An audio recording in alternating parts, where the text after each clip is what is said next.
Assalamualaikum warahmatullahi wabarakatuh.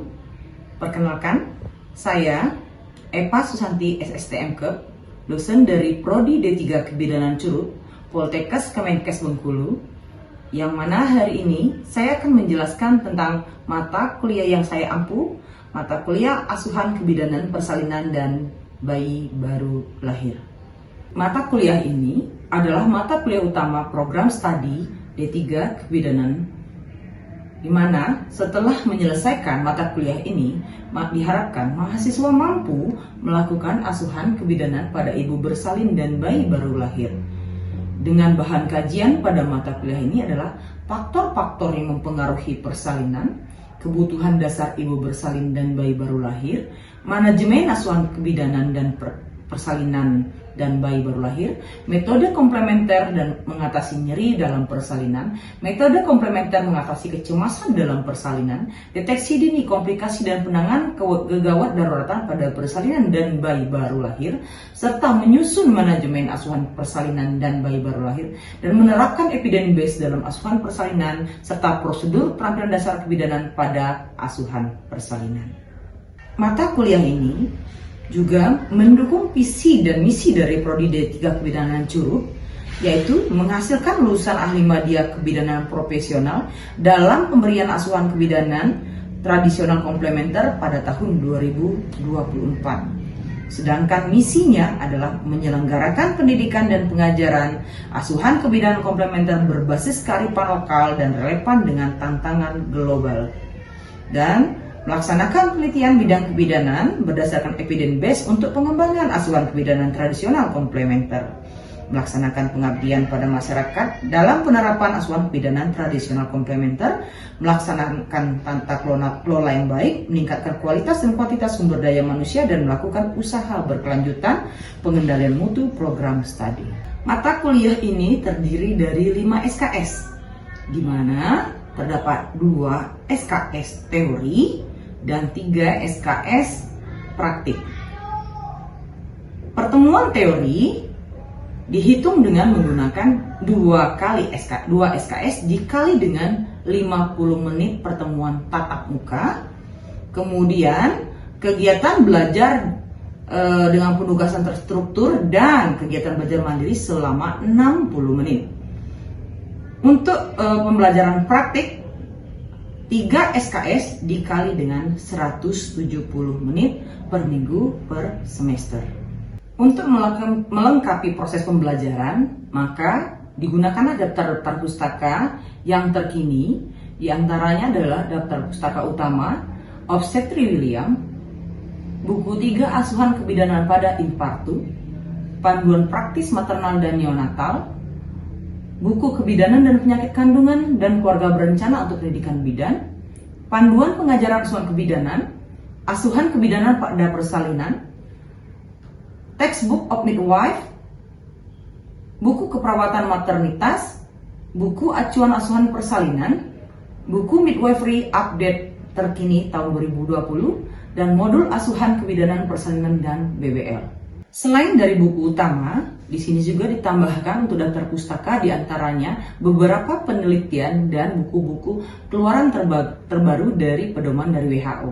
Di antaranya adalah Recommendation Intrapartum Care for a Positive Childbirth Experience yang dikeluarkan oleh WHO, kemudian Audit of Intrapartum Care based on National Guideline for Midwife and Birth Service, kemudian Psikologi Basis on Pain in Labor and Delivery, Efektivitas Guide Imaginary Kombinasi Aromaterapi Lemongrass terhadap kecemasan ibu bersalin kelas 1 fase laten, Efektivitas Diaphragma Breathing Exercise Kombinasi Aromaterapi Mawar terhadap skor kecemasan menjelang persalinan pada ibu hamil premigrapida, dan kemudian pengaruh pemberian aromaterapi lavender pada ibu bersalin kelas 1 fase aktif terhadap persepsi nyeri persalinan, yang merupakan hasil penelitian dari tim pengajar.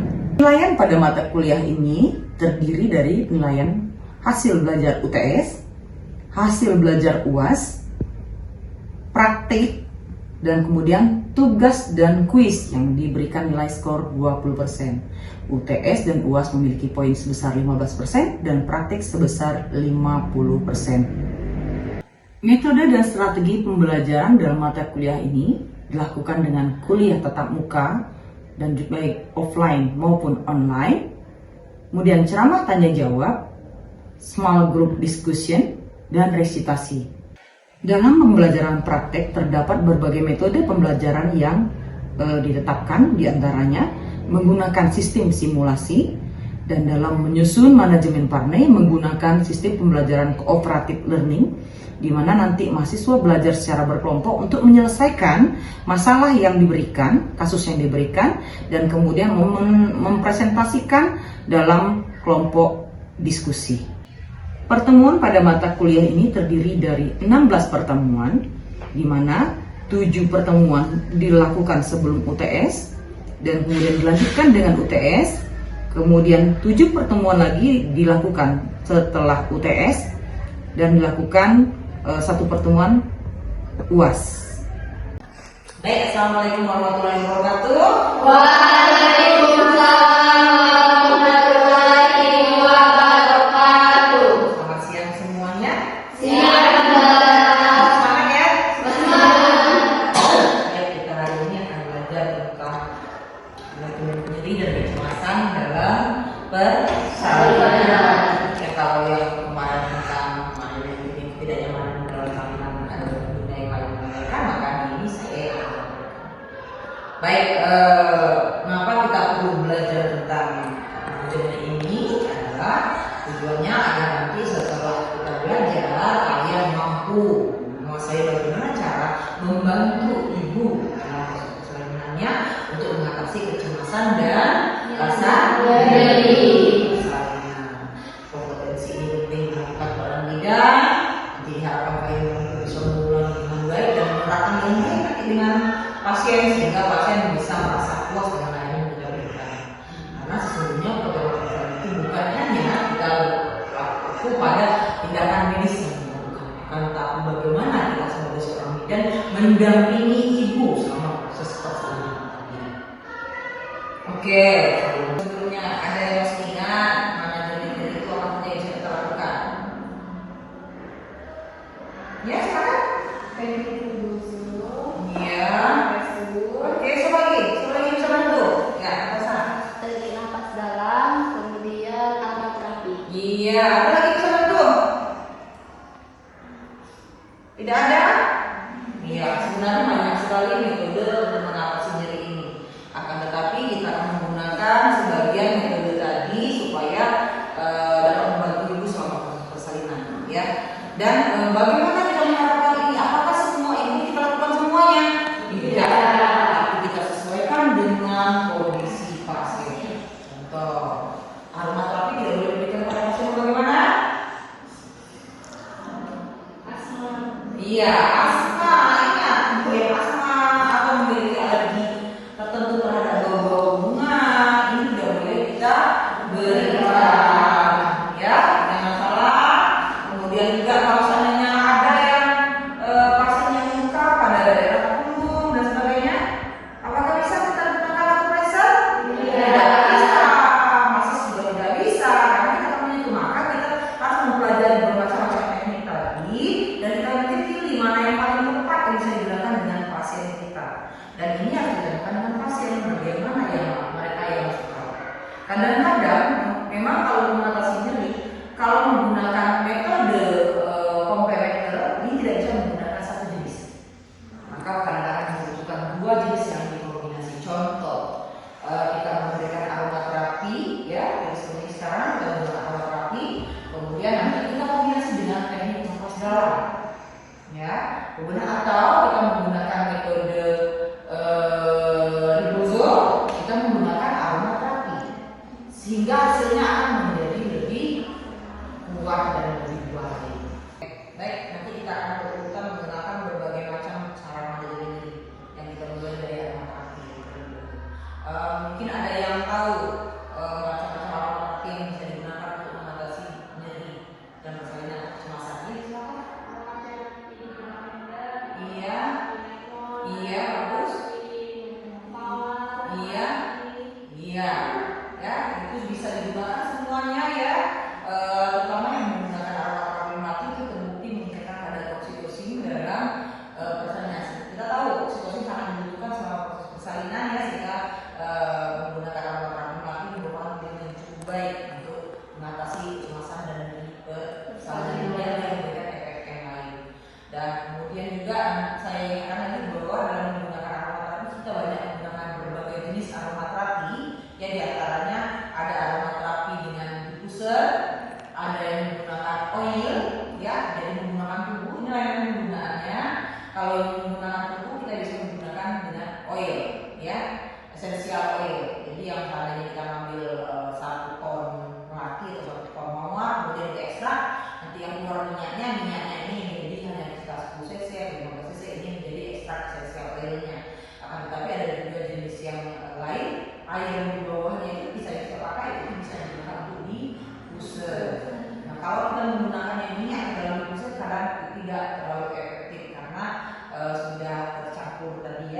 Tapi yang paling mudah kita jelas ini adalah menggunakan diffuser yang lebih murah. Karena kalau esensial yang murni itu biasanya harganya sangat mahal. Oke. Nah, kemudian kaitannya yang kombinasikan ya, bahwa menggunakan aromaterapi ini tidak hanya bisa menggunakan aromaterapi saja, tapi kita bisa menggunakan teknik napas dalam. Nah, di sini saya ingatkan sekali lagi, dalam menggunakan aromaterapi, jarak antara pasien dengan aromaterapi tidak boleh lebih dari 1 meter. Ya, paling baik kita menggunakan adalah 30 sampai 50 cm. Sehingga nanti efeknya akan lebih maksimal. Jadi ya, mengapa kita memilih metode-metode ini? Ternyata metode pembedahan ini mudah dan murah. Ya, tidak banyak efek sampingnya. Kalau kita menggunakan anestesi dulu, maka kita ada risiko, nanti ada risiko perdarahan. Nah, sedangkan ini tidak ada. Jadi dia mudah, murah, diffuser saya punya. Kemudian penggunaannya kita selalu ingat 100 cc cairan tadi kita bisa kasih sekitar 5 sampai 10 tetes ya aromaterapinya, atau kita menggunakan diffusernya itu kalau sudah terekstrak biasanya kita gunakan sekitar 100 cc di dalam sebuah diffuser. Oke.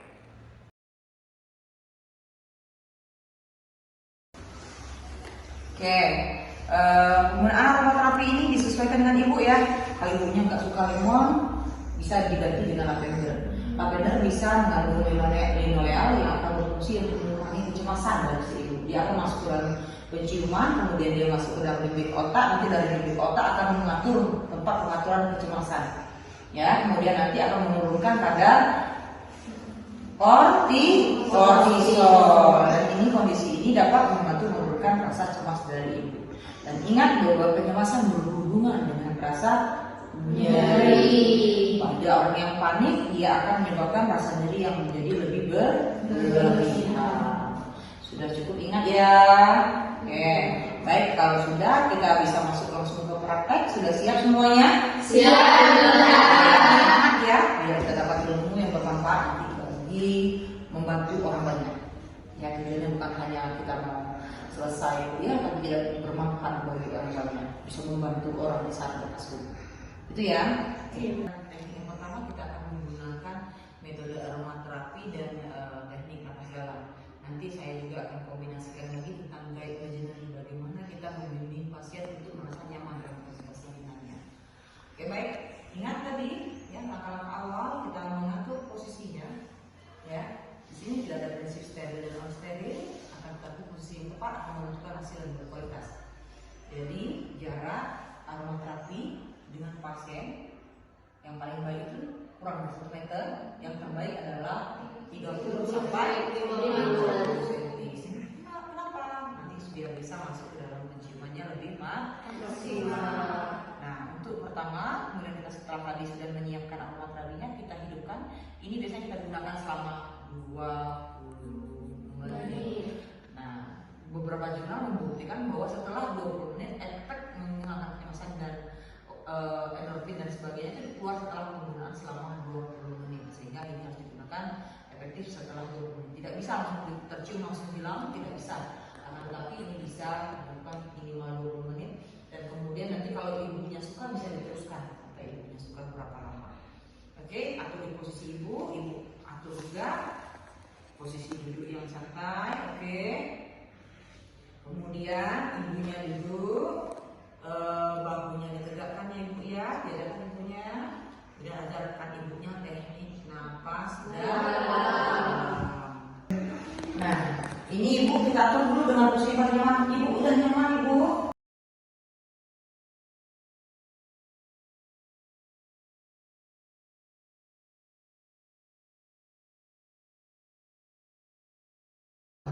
Tahan. 1, 2, 3, 4. Buang. 1, 2, 3, 4. Oke, sudah cukup jelas ya? Nanti dengan ibu akan membantu ibu mengucap itu udah maksimal ya, sehingga nanti bisa membantu ibu dalam mengatasi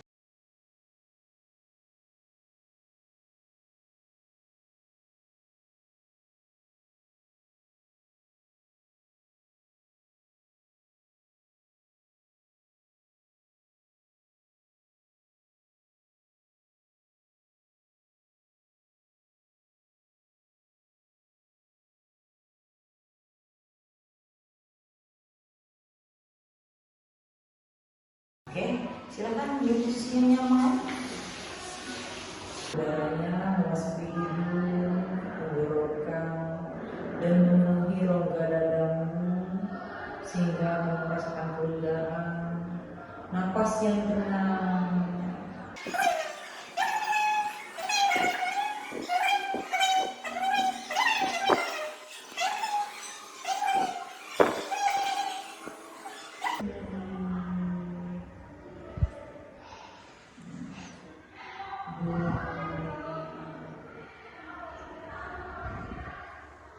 Setiap kamu menarik nafas, tarik nafasnya, maka wajahmu akan terasa rileks. Otot-otot wajah akan terasa rileks. Rahangmu akan menjadi rileks. Semakin kau menarik nafas, semakin dalam dan semakin rileks. Tarik nafasmu, tahan, dan rasakan kedua tangan dan kakimu berasa rileks. Otot-ototmu lemas, mengendut, dan terasa nyaman. Tarik nafasmu sehingga tubuhmu terasa makin rileks, dan rileks. Tarik nafasmu sehingga dadamu terasa lapang, tubuhmu terasa rileks, lehermu terasa rileks, kedua panggulmu terasa rileks, pahamu terasa rileks, dan semua tubuh terasa nyaman dan rileks. Bayangkan sekarang kalian berada di sebuah pintu taman yang indah sekali. Nanti kita lakukan lagi metode yang berikutnya yang mana belajar yaitu tentang metode Riboso. Oke, silakan. Ibunya kita coba dulu dengan posisi yang merangkak ya. Ini bantal. Ibu boleh duduk di kursi atau di bola, tergantung nanti posisi yang ada. Kalau selalu ada galitik tidak, tapi seandainya tidak ada kursi-kursi atau di tempat tidur pun boleh. Silakan ibunya merangkak, ibu lihat posisi ibunya merangkak, kepalanya ditaruh, merek sudah ke kanan, ya, yang nyaman, kainnya. Ibu buka kakinya selebar paha, jadi ingat ya, ini terlalu lebar. Oke, ibunya mundur sedikit pantatnya. Ini ya, mari, ibu maju sedikit, lemaskan ya. Nah, ya, ibu harus betul-betul rileks. Nah, kita menggunakan metode pertama dengan Riboso, yaitu shake the apple tree. Ya, ini kainnya nanti akan menutupi seluruh pinggul ibu, kita tutup. Nanti dia akan diikatnya di sini. Ini bisa lihat ya.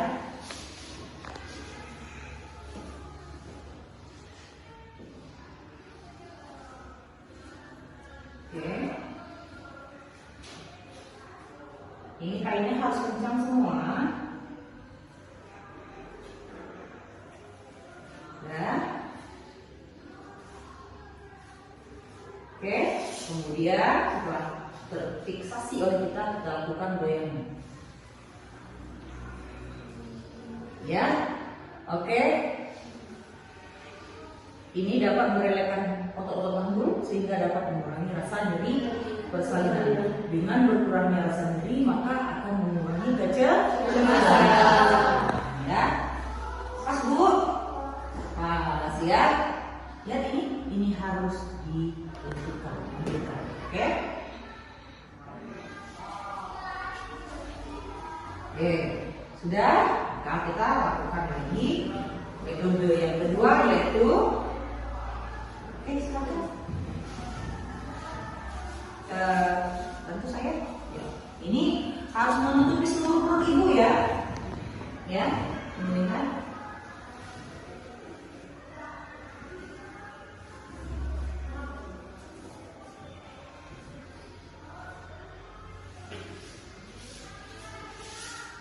Oke, nah ini kayaknya tidak sama.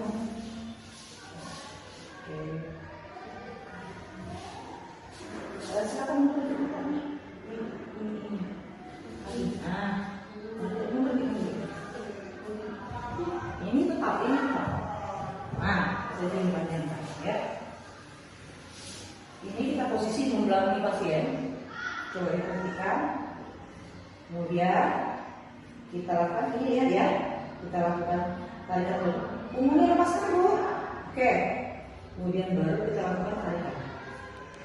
Ya. Sedikit baru kita lakukan penggoyangan. Oke.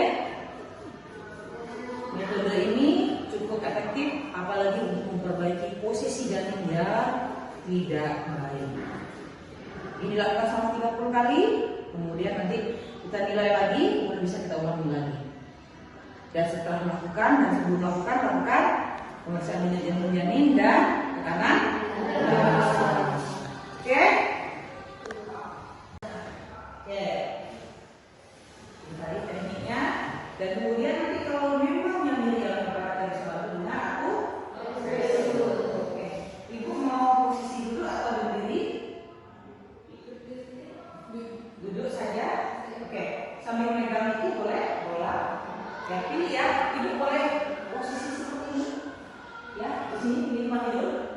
Bisa berdiri kursi, ya, atau membelakangi kursi. Nah ini bisa. Jadi silakan ibu atur dulu posisi yang enak. Ya, oke. Di sini akan ada yang namanya 5 lembar, ya. Maka yang bolong-bolong itu, ya.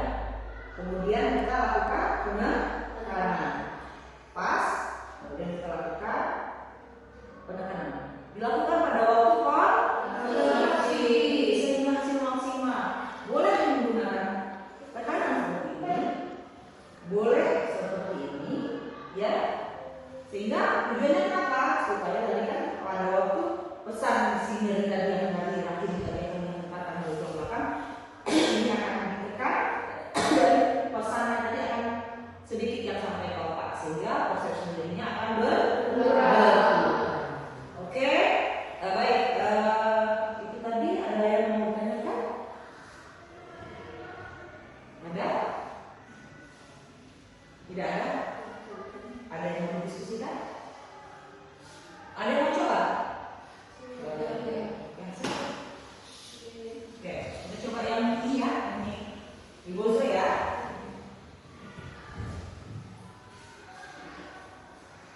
Oke, gimana? Ini harus menutupi seluruh tubuh ibu. Coba. Coba kamu, saya kalau salah saya koreksi. Tangannya, nah bagus. Pas di sini ini, oke, oke, sudah, kali ini sudah. Sini dulu, bincangkan dulu.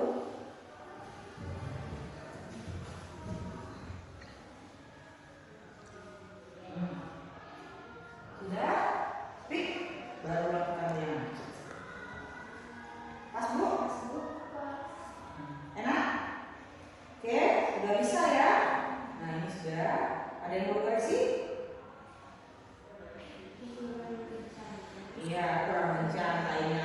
Kalau kencang dia akan menutup seluruh paha ya, dari maksimal. Oke, kemudian yang selanjutnya, ini kita pegang kali ini bola.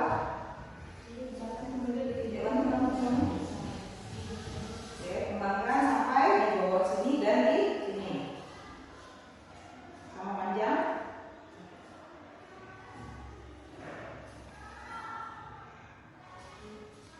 Kemudian angkat sedikit kain dan